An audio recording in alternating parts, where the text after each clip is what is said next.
Bonjour à toutes et à tous. Je suis Claire Demazière, directrice de l'ESCES Paris, l'école du QSE de l'Institut catholique de Paris. Nous sommes un réseau de 3 écoles basées à Lyon depuis 1994, à Toulouse depuis 2012 et à Paris depuis 2017. Nous formons des étudiants et des salariés en reconversion professionnelle au métier du QSE, qualité, sécurité, santé au travail et environnement, au niveau licence et master en alternance. Nous sommes partenaires de Préventica depuis plus de 15 ans. Nous serons sur le stand M10 pour répondre à toutes vos questions à l'issue de cette conférence. Ce matin, j'ai l'immense plaisir d'accueillir le professeur William Dabb, expert en épidémiologie, qui va nous éclairer en cette période sur un sujet d'actualité. Le stress numérique, un risque émergent. Donc, vous êtes ancien directeur général de la santé de 2003-2005, ancien professeur titulaire de la chaire d'hygiène et sécurité, responsable des enseignements de sécurité sanitaire au CNAM, au Conservatoire national des arts et métiers, et professeur associé de l'ICP ESCES, où vous intervenez auprès de nos étudiants de Master Manager QSE de l'ESCES Paris, en partenariat avec l'IAE Paris 1 Sorbonne. Donc, ce matin, le stress numérique, un risque émergent. Les outils numériques permettent de faciliter les échanges et de gagner du temps. Sans eux, le télétravail total ou partiel ne serait pas possible. Il facilite l'articulation entre la vie professionnelle et la vie privée et offre aussi un avantage écologique. Mais il y a aussi le revers de la médaille et ces avantages sont contrebalancés par des inconvénients, notamment l'émergence du stress numérique. Quels sont ces inconvénients? Quel est leur impact sur la santé? Comment les éviter ou les diminuer? Ce sont les questions auxquelles répondra cette conférence. Cher professeur, à vous la parole. Merci beaucoup Claire de me donner cette occasion. Les conditions sont épouvantables, mais on va essayer de faire au mieux. Les mails, les outils de téléréunion, les messageries internes aux entreprises, l'accès à Internet qui nous permet notamment de faire des recherches bibliographiques qui étaient très longues et fastidieuses auparavant. ChatGPT, incontournable aujourd'hui. Tous ces outils ont bouleversé notre vie.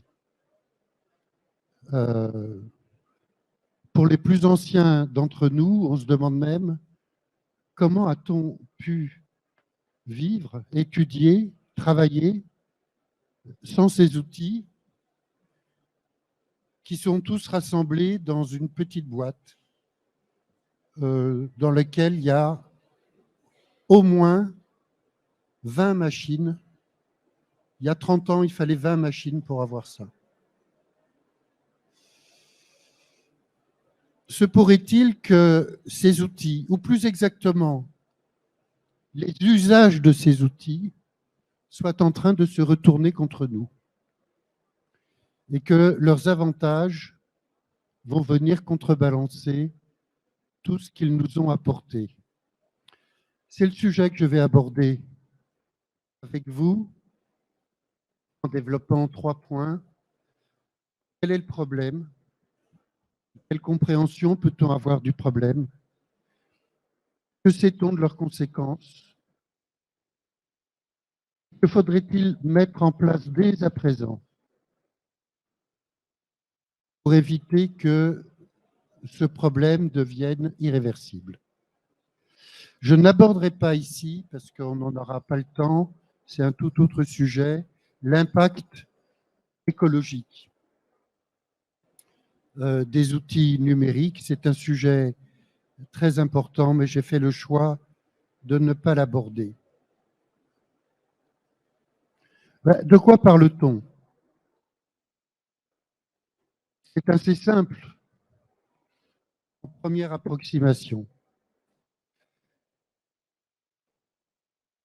On va parler de stress numérique quand la quantité d'informations disponibles, la quantité d'informations que nous devons traiter dépasse notre capacité.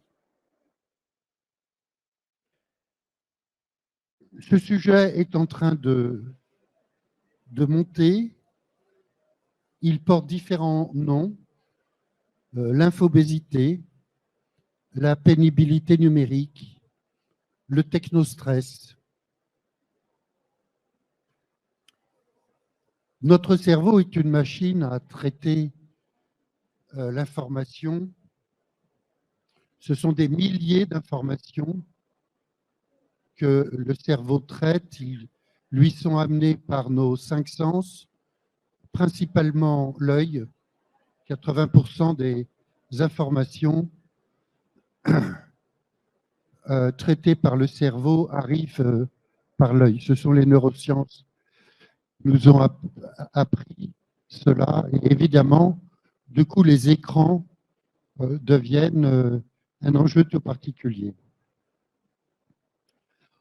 En même temps, on le voit bien, qu'il s'agisse d'étudier, qu'il s'agisse de travailler, en période pandémique ou pas, les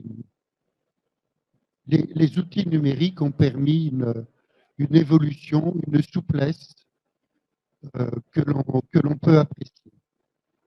Mais encore une fois, la question n'est pas celle des outils. Aucun outil en soi n'est bon ou mauvais.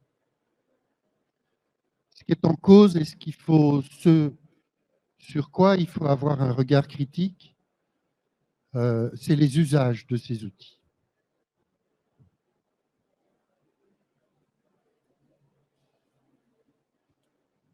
Dans cette situation, le phénomène central est celui de surconnexion.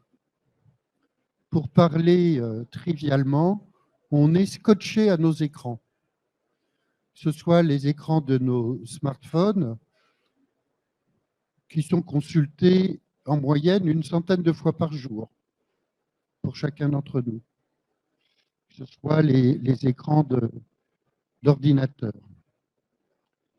Cette surconnexion peut entraîner une surcharge mentale.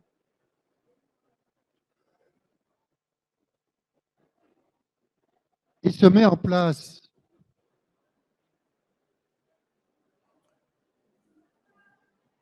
un cercle vicieux. On a une sorte de pression continue qui nous fait zapper d'une source d'information à l'autre. À un moment donné, on va avoir le sentiment de perdre le contrôle, d'être débordé, et ça débouche typiquement sur une situation de stress dont la forme extrême est le burn-out. Il y a donc se met en place une sorte de dictature de l'immédiat. Comme médecin, j'analyse ça comme une nouvelle forme d'addiction. Nous n'arrivons pas, il y a quelque chose qui nous pousse à regarder les écrans en permanence. C'est une forme d'addiction qui est d'autant plus insidieuse que c'est pas comme quand on prend un produit. La consultation des écrans, les informations numériques, elles sont perçues comme un besoin essentiel dans notre vie quotidienne. Mais ma proposition est de considérer ce phénomène comme une addiction, et quand on a dit ça, ça va beaucoup définir les outils de prévention que l'on peut recommander. Et tout ceci se fait dans un contexte où ceux qui sont en milieu de travail le savent bien, on nous demande de faire toujours plus en moins de temps. Il y a une densification du travail qui est largement décrite. Que sont les conséquences de cette addiction? En vérité, pas grand-chose encore. Les ergonomes, les psychologues et les épidémiologistes commencent à travailler là-dessus avec leurs outils, souvent en multidisciplinarité. Il y a des études en cours. Elles sont surtout de nature descriptive. Dans les années qui viennent, je pense qu'on aura une meilleure connaissance et des facteurs de risque et des facteurs de gravité de cette addiction. Mais on connaît malgré tout un certain nombre de choses. Les conséquences du stress sont aujourd'hui très bien connues. Et elles ne sont pas que psychologiques, elles ne sont pas que mentales. On sait que le stress, c'est démontré épidémiologiquement, est associé à une augmentation des risques cardiovasculaires, des risques métaboliques, lesquels sont aggravés par le fait que, scotchés devant nos écrans, nous bougeons beaucoup moins, donc nous dépensons pas suffisamment d'énergie. Et puis, ce qui est moins connu, mais ce qui est également démontré, c'est que les situations de stress intenses et prolongées ont des effets immunitaires dans le sens d'une dépression immunitaire, c'est-à-dire de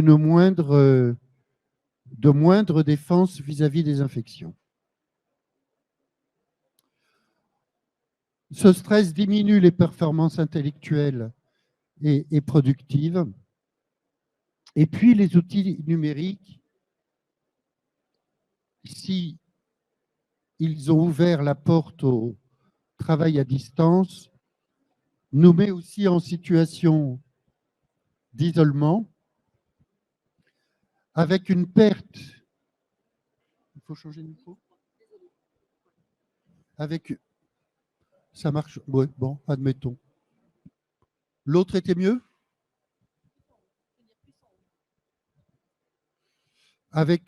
Non, je pense que ce n'est pas assez. L'autre.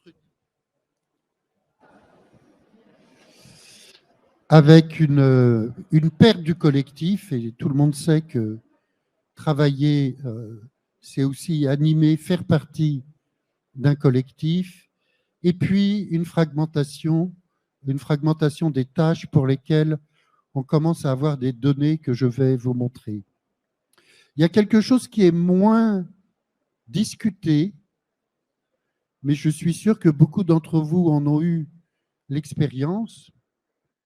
C'est que ces outils numériques qui facilitent le travail, notamment à domicile, parce qu'ils sont addictifs, vont créer une situation d'empiètement sur la vie privée, et y compris des tensions familiales avec son conjoint, ses conjointes, ses enfants, qui vont aggraver le stress, et on se met dans une situation de cercle vicieux. Voilà, en somme, ces outils qui nous rendent tellement service peuvent être également des outils qui vont altérer la santé et la sécurité au travail et la qualité de vie en général, hors travail et dans le travail.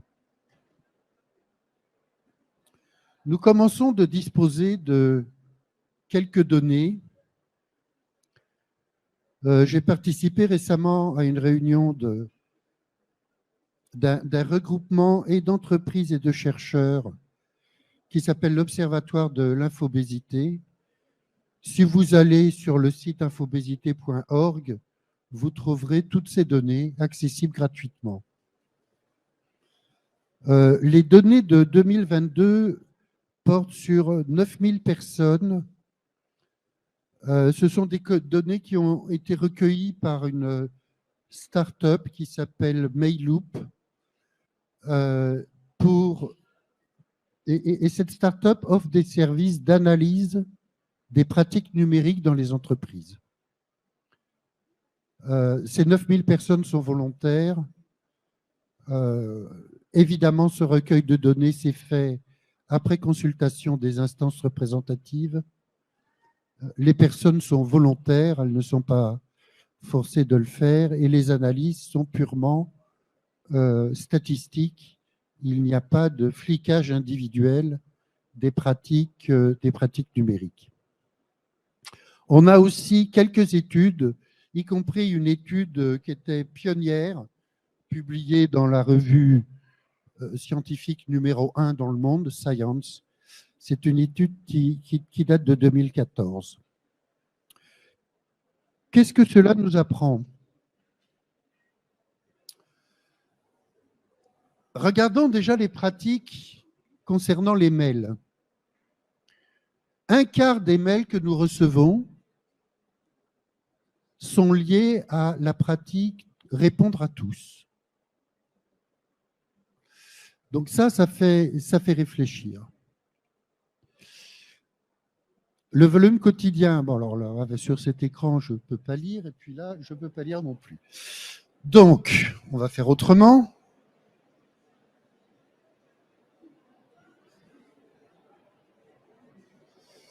Je ne sais même pas si c'est très bien au point d'ailleurs, mais enfin bref. 83% des mails sont échangés entre 9h et 18h, disons des heures habituelles de travail.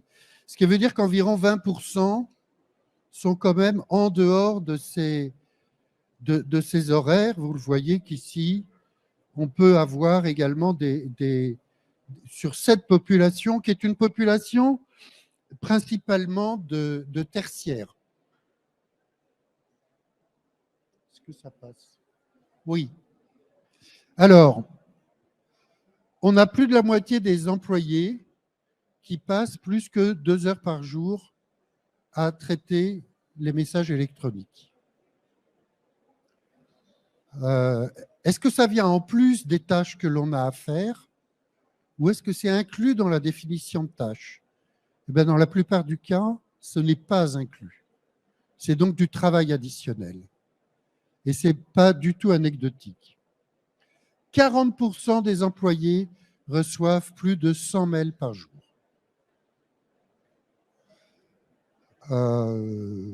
Voilà.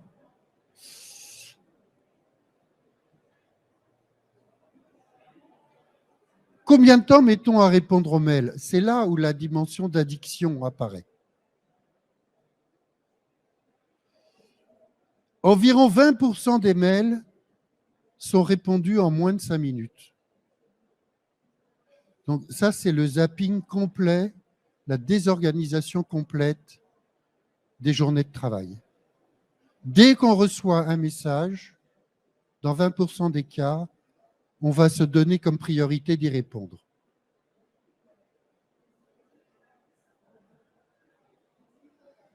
Au total, on a près de 50% des mails auxquels on répond en moins d'une heure. Oui, à peu près en moins d'une heure, qu'on soit collaborateur, manager ou dirigeant. Donc ça, on a une illustration de cette pression d'information continue qui n'est pas sans rappeler les chaînes d'information continue d'ailleurs. On voit qu'on est passé dans une dictature de l'immédiat.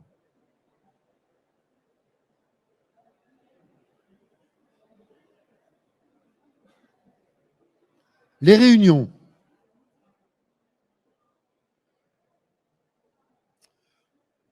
Nombre d'heures hebdomadaires. 4h30 en moyenne générale.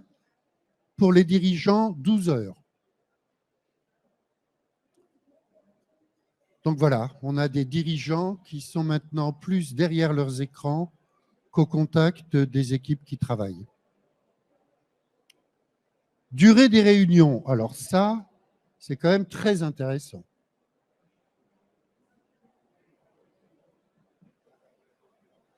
On a des réunions qui durent plus que 3 heures. Alors ça veut vraiment dire que ce sont des réunions non préparées, non structurées, animées de façon inefficace.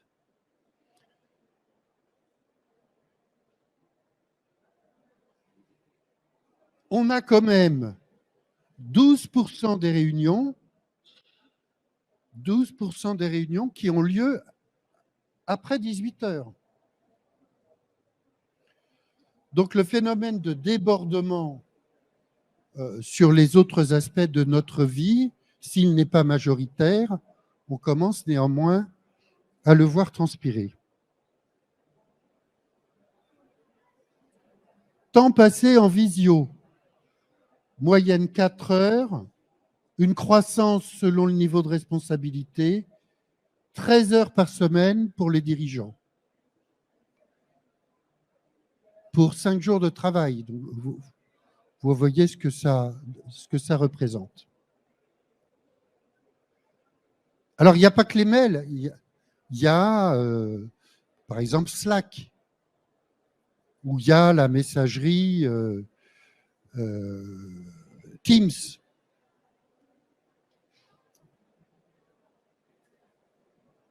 S'ajoute au mail 90 messages de chat en moyenne par semaine.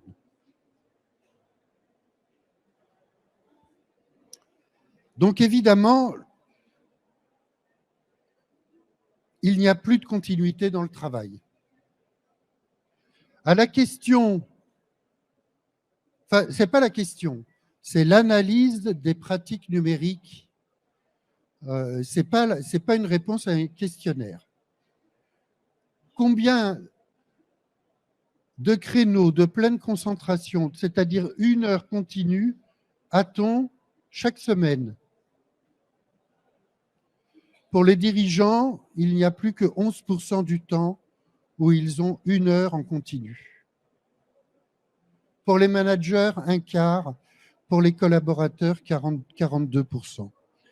Le travail est vraiment en train de changer de nature, mais ce que ça veut dire, c'est que d'abord, il y a une perte de sens, et puis il y a une perte d'efficacité et il y a une perte de profondeur d'analyse.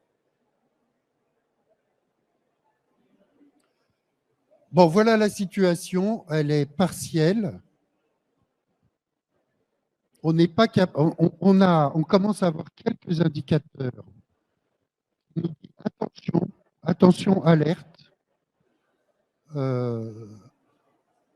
On est peut-être en train d'atteindre un seuil de toxicité. Que faire?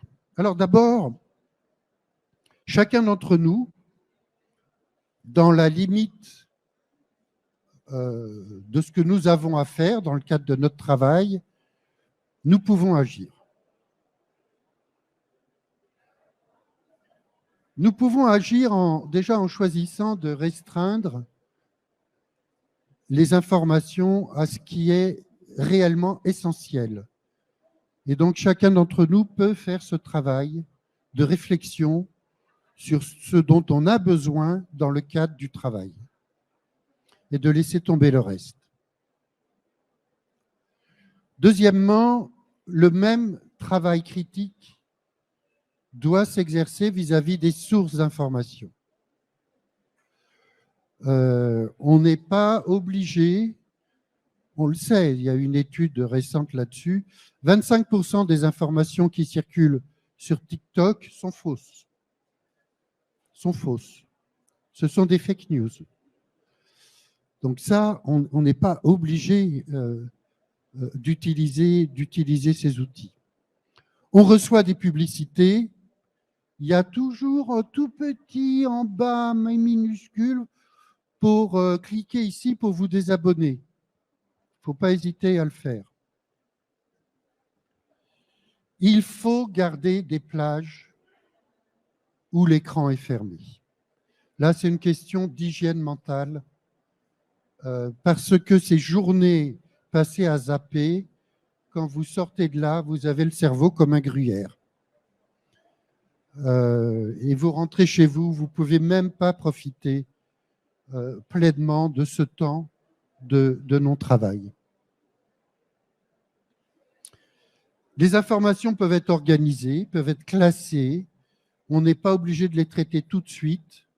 On peut les prioriser, les mettre dans des dossiers que l'on ouvrira le moment venu. Fondamentalement, ce que chacun d'entre nous devons faire, c'est exercer une pensée critique.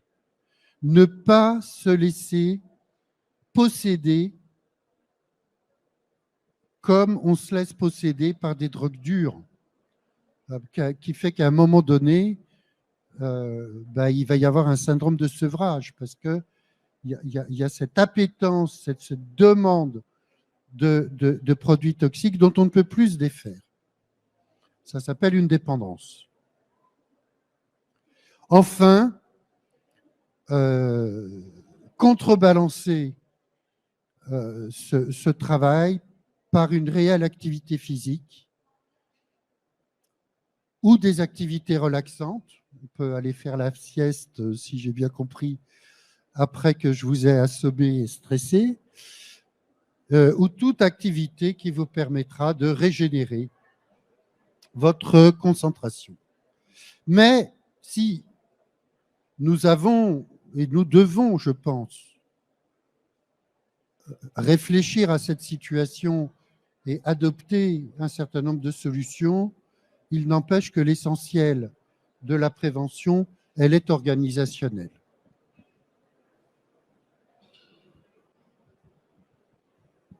Les managers ont un rôle clé dans le stress numérique. C'est eux qui envoient des mails à leurs collaborateurs, c'est eux qui fixent la liste des destinataires, c'est eux qui indiquent si on répond à une seule personne ou si on répond à tous. 25% des mails viennent de la commande répondre à tous. C'est eux qui fournissent des objectifs clairs de travail et des priorités et qui disent à leurs collaborateurs ce qu'ils doivent faire en premier. C'est eux qui vont dire « ne vous laissez pas perturber sans arrêt par les messages » et c'est eux qui vont dire « vous n'êtes pas obligé de répondre tout de suite ».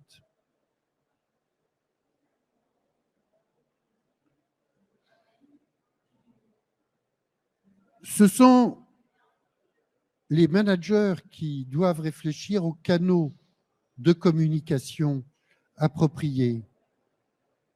Quand on voit, par exemple, qu'en 1 heure de temps, il y a eu 12 allers-retours entre des boîtes mail, on peut descendre un étage et aller parler directement à la personne ou on peut lui téléphoner.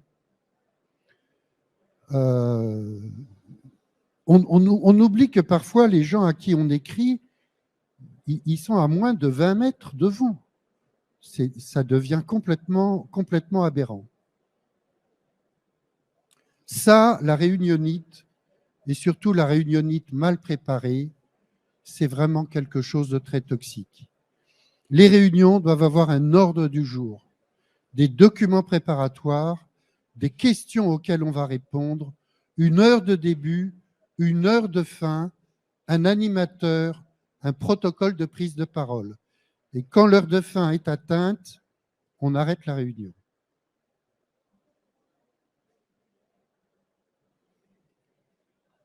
Les entreprises doivent développer les compétences de leurs collaborateurs pour qu'on apprenne à maîtriser ces outils au lieu que ce soit eux qui nous maîtrisent. Les entreprises doivent encourager cette pensée critique, cette pensée analytique indispensable et ne faire qu'on ne reçoit pas passivement ces informations, mais qu'on a la capacité de les trier, de les organiser, de les prioriser. Et enfin, maintenant, il est clair qu'il revient aux managers de sensibiliser leurs collaborateurs au fait qu'on est en train d'atteindre des seuils de toxicité. Tout ceci doit, à mon avis maintenant, être encadré dans une politique d'entreprise. On ne peut pas juste faire peser la responsabilité de la prévention sur chacun d'entre nous. C'est l'organisation du travail qui est le principal déterminant de cette infobésité qui nous menace. Je termine et je serai à votre disposition pour quelques questions. Il nous faut prendre conscience de ce nouveau problème. C'est un risque émergent. Ça doit devenir un sujet de dialogue social dans les entreprises. C'est très important. Et dans le cadre des activités de QVCT, ça a commencé. Je pense que beaucoup d'entreprises, les grandes en tout cas, prennent conscience de cela. Je pense qu'il serait intéressant de se doter d'outils de mesure, des pratiques numériques dans les entreprises. Si on veut prévenir le bruit, il faut le mesurer. Si on veut prévenir l'exposition aux substances chimiques cancérigènes, il faut les mesurer. Eh bien, je crois qu'il nous faut maintenant, ce sera ma conclusion, considérer qu'à côté des risques chimiques, physiques, biologiques, qui sont la base de la santé au travail, il nous faut considérer maintenant une quatrième catégorie de risques que sont les risques numériques. Merci de votre attention.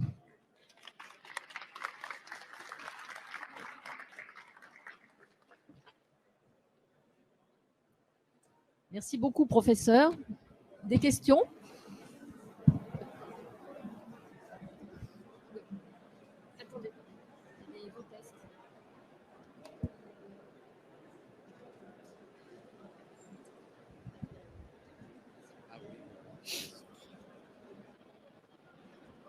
Est-ce que vous avez des idées de... Est-ce que vous avez des idées d'outils de mesure pour mesurer les risques numériques? Est-ce que... Des exemples, des idées d'outils de mesure? Je pense qu'un certain nombre de startups sont en train de développer des outils. Je n'ai aucun lien commercial avec eux. Ils m'ont invité à faire partie comme chercheur de l'Observatoire de l'infobésité. Beaucoup des données que je vous ai présentées sont issues de l'expérience de MailLoop. Allez sur leur site, ils offrent une solution opérationnelle. Il y en a d'autres avec lesquelles j'ai moins de proximité. Encore une fois, moi, je n'ai aucun lien d'intérêt avec eux. Mais c'est une solution qu'ils m'ont présentée. Je pense que ce sont les premiers à avoir des résultats que j'ai utilisés. Et si vous allez sur le site infobésité.org, vous allez trouver encore plus riche que ce que j'ai sélectionné pour vous. Vous pouvez télécharger la plaquette des résultats 2022. C'est vraiment très intéressant. En complément de ce que vous dites, je suis médecin du travail, le logiciel, enfin pas le logiciel, mais ce qu'on utilise pour les mails Outlook, donc beaucoup d'entreprises utilisent Outlook, donc Microsoft. En fait, Microsoft a commencé à faire ce travail de mesure, à nous alerter quand on envoie un mail après 18 heures. Et ça a parfois un effet presque contre-productif. J'ai des salariés qui m'ont dit c'est insupportable, ce truc qui s'affiche, moi je travaille jusqu'à minuit. Et donc, à chaque fois que j'envoie un mail, mes horaires, c'est de travailler de 17h à minuit. À chaque fois que j'envoie un mail, j'ai une alerte comme quoi je suis en dehors des heures de travail et que je réfléchisse à l'envoyer ou pas. Et en fait, il ferait mieux de s'occuper d'autres problèmes qu'on a que de cette hypocrisie de nous dire attention, vous envoyez un mail après 18h, et puis de nous faire un récapitulatif du nombre de personnes avec qui on a été en contact, du nombre d'heures qu'on a passé en réunion Teams, du nombre. Il y a déjà ce travail de mesure sur le nombre de personnes avec qui on a été en interaction, le nombre de mails qu'on a envoyés. Donc, en fait, l'outil lui-même fait une sorte de mesure. On peut la désactiver ou l'activer. Donc, c'est déjà un premier pas. Alors, j'étais étonnée de constater que ça énervait certains. Mais c'était plus le côté hypocrisie on reçoit 1200 mails par jour, mais en même temps, on nous explique qu'on doit arrêter d'en envoyer après 18 heures. Voilà. Alors, non, je pense que vous soulevez un point très intéressant. si on ne peut pas paramétrer les alertes et les adapter à sa situation personnelle, pour moi, c'est un dysfonctionnement. J'ai oublié de vous dire qu'il me semble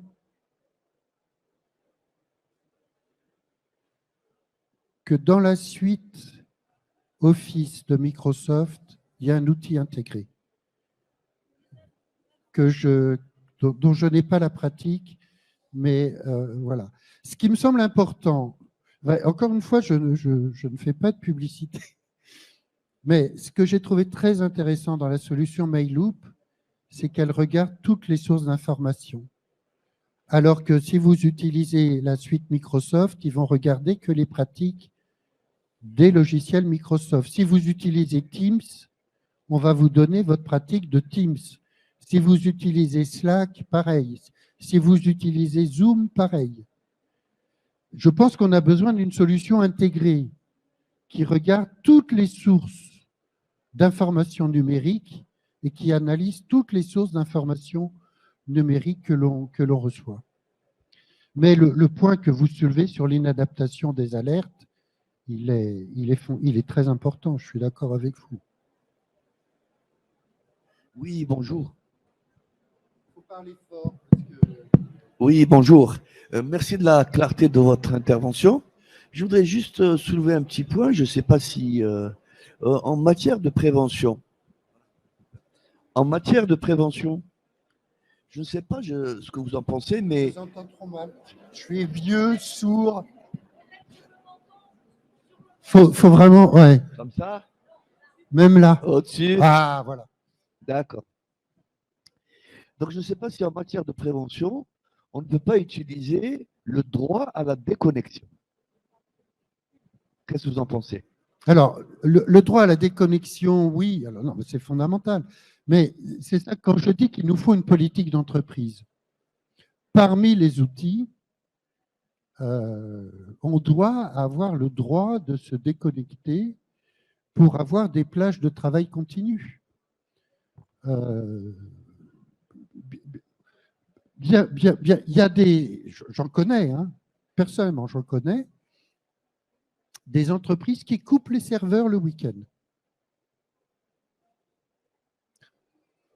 Bon, il ne faut pas avoir de situation de crise à gérer.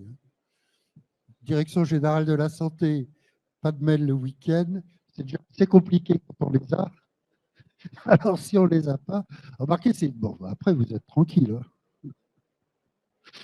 Oui, bien sûr, ça fait partie des outils qui doivent être négociés dans le cadre du dialogue social avec des règles claires.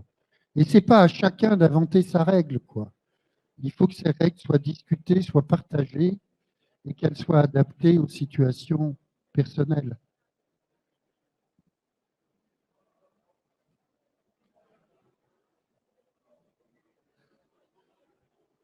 Ça va? Vous êtes assez stressé?